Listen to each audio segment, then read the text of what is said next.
What do you envy most about the opposite gender? No periods or PMS. The sheer number of wardrobe choices. The ability to piss and stand. Have you seen what a women's toilet looks like at a bar? You would never touch us again lol. Multiple orgasms. Their ability to have kids without destroy their body and missing several months in career. Grip strength. Not having to choose between periods or birth controls that changes so much. Even our sense of smell changes. Not having to deal with issues such as periods. Being able to talk about mental health or abuse without either being laughed at or not being taken seriously. I know it's not the case with everyone.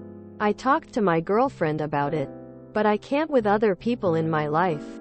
I don't want to in fear of being called weak. Being able to play a more passive role in dating and not having to make the first approach. I have next to no dating experience since I have social anxiety and find it really hard to initiate conversations with people in general, let alone someone I'm attracted to.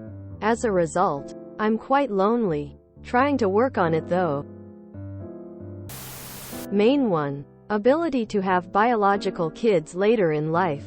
Medicine has improved and all, but having to plan a kid based on a biological clock rather than when it makes the most sense in my life journey sucks. Secondary. P standing up and without unclothing. That's unique to my outdoor pursuits. I know there are female urination devices, but it's extra weight plus weight of cleaning supplies, water. Having to pee when doing winter backpacking or when you are in a harness with multiple clothing layers as erg. I end up not hydrating enough to avoid it, which isn't good at all. Dresses look like fun. Helicopter. That they don't have periods and can't become pregnant after sex. I know. Some people will say it's blessing and I should be proud that my body can make another human, but no. That's not how I see it, and don't get me wrong, yeah. It really is cool if I think about it, but I don't want that.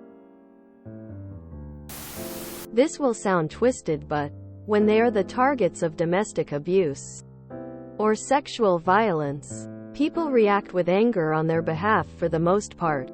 When it happened to me, people either mocked me, didn't believe it happened, or decided I deserved it somehow.